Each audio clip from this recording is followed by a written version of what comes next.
Hi, it's Jeff, host of the podcast.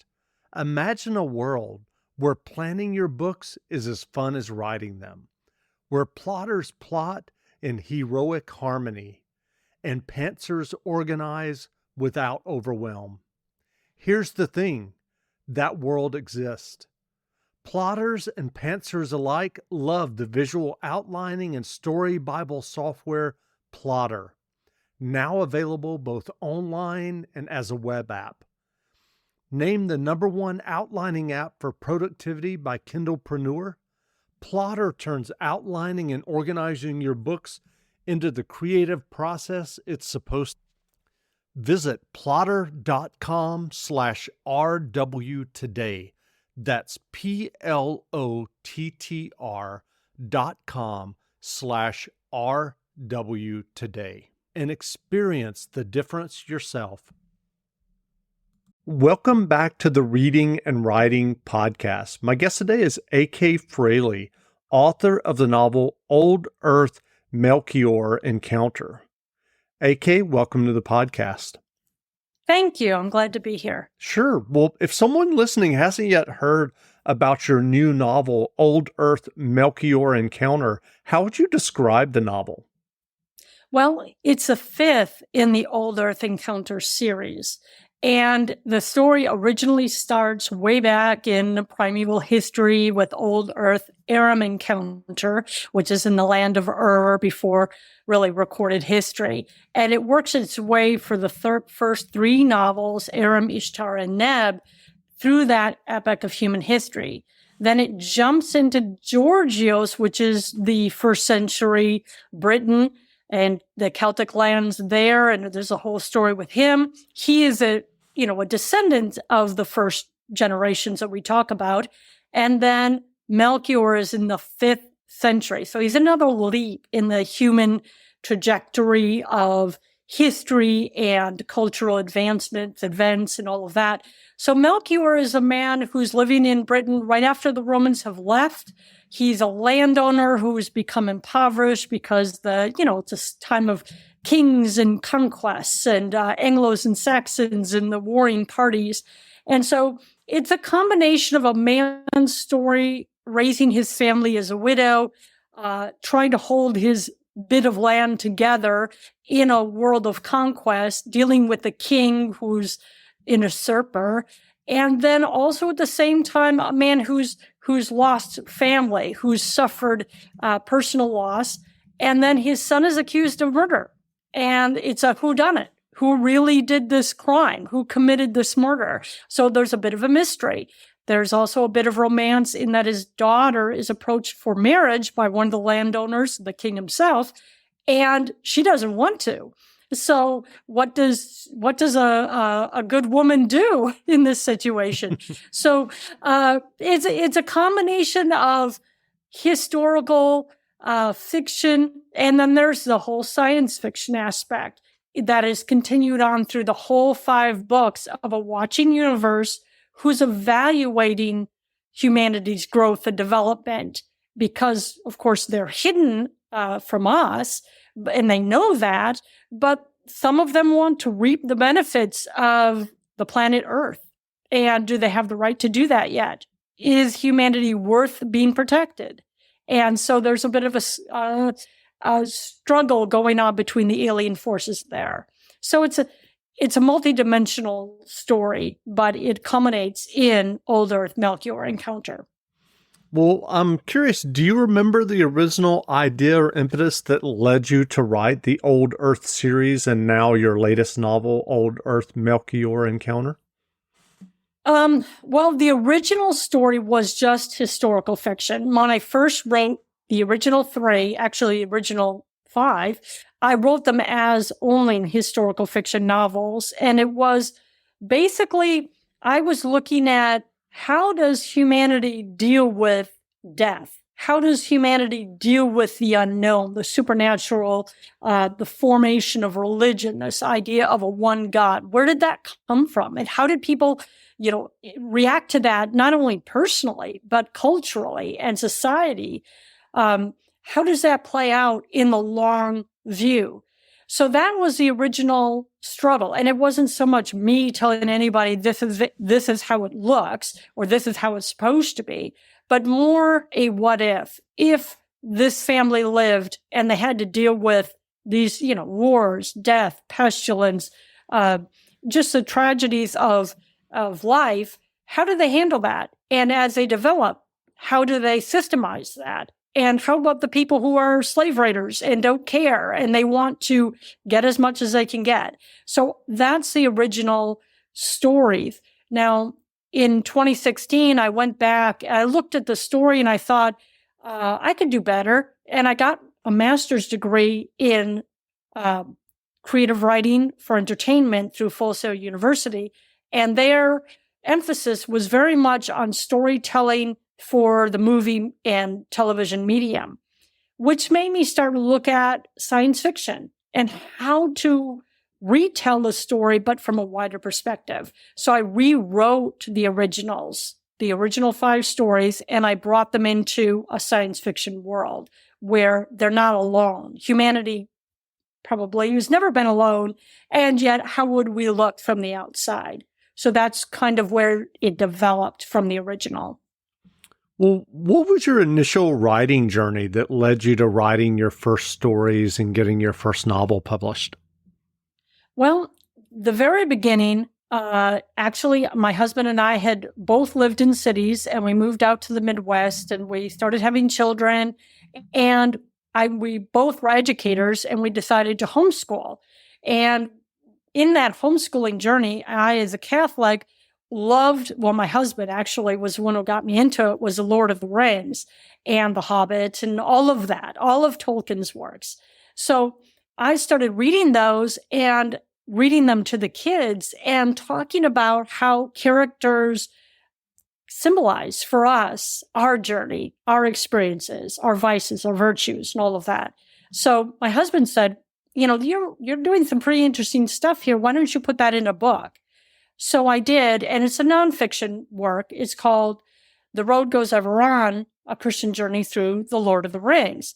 And it's a personal reflection that talks about characters and vices and virtues and how we could apply them in today's world, the rings of power in our society today. But at the same time, that really drew me into the imagination of what does a fantasy or a fictional world tell us, reveal to ourselves about ourselves?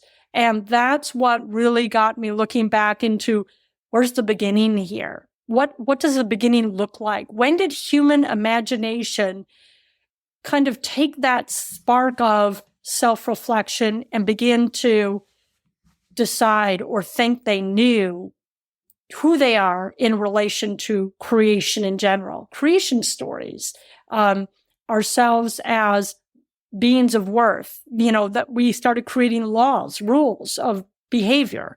All of that was in the kind of the back of the mind without actually trying to spell it out, but just kind of exploring what does humanity mean to ourselves as we developed, as we grew. Well, I'm curious, how did you balance a writing career while raising 8 children and homeschooling those children? Well, I always joke around and say the writing kept me sane because it gave me a outlet for dealing with the crisis of the moment, whatever's going on. Of course, we had 8 children. And shortly after I had my 8th, when she was only a few months old, my husband, who had been the biggest supporter in my life and my children's life and our family and our little homestead that we have, he came down with leukemia out of the blue. And we live a very, very kind of back to nature kind of existence, our own garden. He actually got a cow and we were making cheese and milking the cow and all of that. So suddenly be hit with cancer, such a virulent kind of cancer that he got, it was a totally unexpected, out of the blue reality. And he fought it with everything he had for those next 4 years. Well, that's when I was beginning to write. And the writing helped me reflect on the unexpected, on death, on where does a person go after they die. Even though I have a religious background as I am a Catholic, I was raised a Catholic, but I also have a great understanding, or a great appreciation, I should say, of other faith and of people of no faith. My father was a lifelong atheist. My mother was a Catholic. But at the same time, I also was brought up with people from different cultures. My mom rented rooms to foreign students. So I was brought up with people from China, from the Middle East, from Africa, from South America. So I appreciate the fact that our larger understanding of our existence can come to us from many, many different avenues. And I love that about the human experience and about our engagement with each other, that we can widen each other's views. So my husband was that person who supported me. And here he is, suffering and dying, quite literally, from a disease.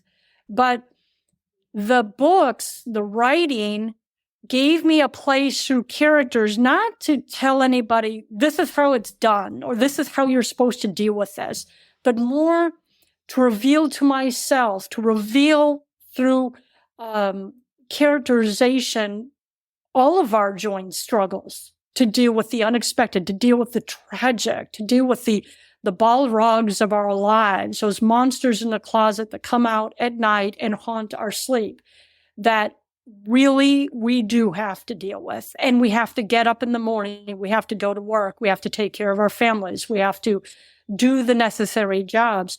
How do we do that and not give in when we feel, totally despairing that we aren't going to get what we want, when something really important is going to be lost to us? And I think that is what art is. That's what art in writing, art in painting, art in sculpture, art in movies, that's what it offers us. It offers us a glimpse of something that kind of gives us a helping hand. We're not alone here. We're all struggling. Start a journey, not a fad. Kick off your fitness journey with up to $500 off Peloton Bike, Bike Plus, or Tread packages. Choose the package that will take your training to the next level with accessories like our cycling shoes, heart rate band, non-slip grip dumbbells, and more.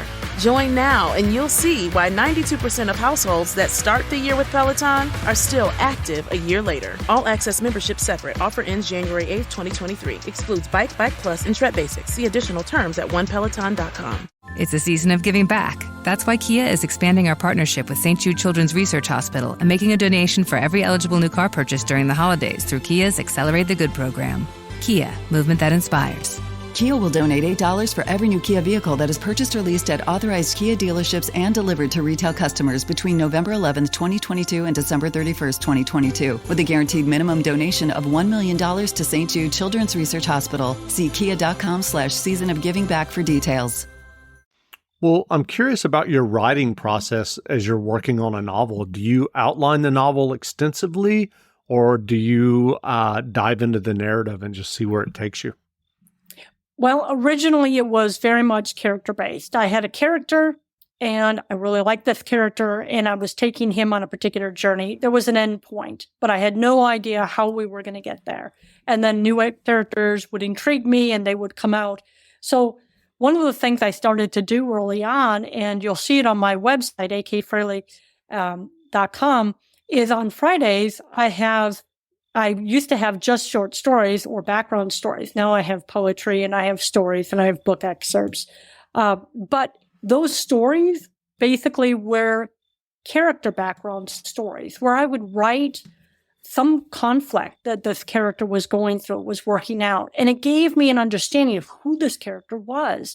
And that gave me the kind of know-how to move the novel into a workable zone. This is a character moving through these steps to figure something out, to solve a crisis, a problem. As I've gone back and rewritten, and then as I've moved into other novels and I've gone into the New Earth world, there was a book, Last of Her Kind, which became The Fulcrum. It's a contemporary science fiction novel. And then I moved into the New Earth world. They're all characters that are descendants of the original 5 books, descendants of Melchior. And those, as I go along, I'm doing more outlining because they're complicated and they have a lot of different branches. So I do a little bit more outlining in that I know where certain subplots need to go.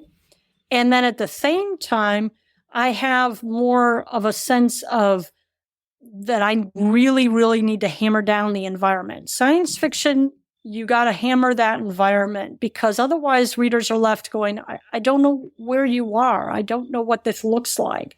So I really, really focus on creating the physical environment, not just a plot line story, but the physical environment, even the time and the season, to give people a comfortable place to be and they know what's going on, even though it's a new world. Well, I'm curious, are you working on another novel now? Yes, I am. So I have the 5 Old Earth, and then I have Last of Her Kind, and Last of Her Kind is actually being made into an audiobook as we speak. And so that one is going to be hopefully finished by the end of October. And that audiobook, Last of Her Kind, should be available, plus, of course, so the paperbacks and Kindle copies. And then I have the New Earth, Justine Awakens, which branches right out of Last of Her Kind. And then from there, I just completed New Earth, A Hero's Crime. And I am now working on New Earth, Progeny, which is, again, it's based on one of the characters whose main focus, but it has the original characters. So there's a lot of familiarity with that. So yeah, that one. And this one, as I'm working on Progeny, I am very much hammering on, okay, this is where I need to get to. So there is a structure. And there is also a lot of real emphasis on making sure the environment is clear for readers. That's great. Well, what writing advice would you offer for those who are working on their own stories or novels? Well, even though I don't read a lot of his work, Stephen King, I believe it is, wrote a really excellent novel on writing, on how to write. He uses a lot more cuss words than I would ever use, but his information is actually very valid. The whole idea of especially creating an environment that you don't need to describe the kitchen table because most people have experience with kitchen tables. But if you're talking about something that's completely new, then you need to go into more detail and not over explaining to an audience information that they already know. There's a lot of filler. So he has some very good information that also a basic grammar book that hits on the information of making sure that your structure is clear, your writing is clear. Granted, characters may have dialogue that uses a lot of slang or whatever reflects their personal situation, but it's very important for the author themselves to recognize there are certain rules of English that will help make the reading clear for the story clear for readers. I do a lot of editing for the different publishers. And as I edit, I am reminded constantly that people know what they're trying to say, but if they get the story out of sync or the sentence out of order, it can come across as very confusing, even absurd, and not what they mean at all. So structure of English writing, a basic grammar book will help out. That's one thing. You can break the rules, but just make sure you know the rules so that your writing is clear and readers can understand what you're saying. Those are 2 very helpful, tips that I would give. Well, what books have you read recently that you enjoyed? Actually, I've been rereading some of the old books that I read to the kids, the Narnias, the Tolkien books, the Anne of Green Gables, just because they're so vivid. Their environments are so vivid. And that helps to spark my imagination, my mind in the colors of different environments. I've also read a book called Your Brain on Music, which was very interesting because it talks a lot about the science and data of how human beings respond to music. And there's a lot of interesting new information coming about how our minds work and the effects of what we hear and listen to, and the sounds effect on our mood and on our psyche. And I thought that was very interesting. And it really sparked some train of thoughts that help. Basically, the more engaged you are in learning about new things, whatever strikes your fancy, it could be biology, it could be the study of plants, it could be, going out in the garden and listening to what's out in nature, or, going to your favorite band, but something that continuously sparks your engagement in learning. That's one of the best ways, I think, to keep yourself sharp for writing vividly, clearly, engaging in new conversations through your writing, so that you're not just repeating, the same old thing. You're engaging in some new explorations. Well, where can people find you online if they'd like to learn more about you and your novels? akfrailey.com. It's my website. I have all my books on there. You can also go to my Amazon page. Just look up A.K. Frailey on Amazon, and my books are on there. And my bio and all my information, interviews I've done, things like that, are all available. I even have a YouTube channel. Like I said, I have 4 books that'll be coming out on Audible, hopefully by the end of October. 2 of them are science fiction.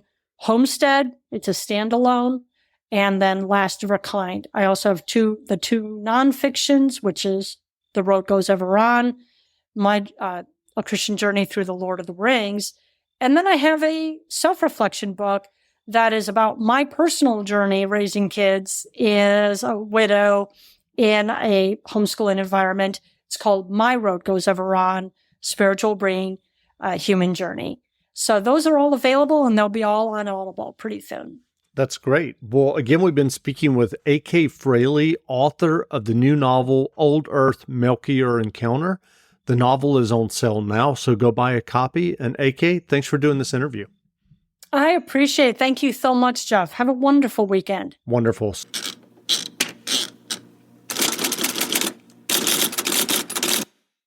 Start a journey, not a fad. Kick off your fitness journey with up to $500 off Peloton Bike, Bike Plus, or Tread packages. Choose the package that will take your training to the next level with accessories like our cycling shoes, heart rate band, non-slip grip dumbbells, and more.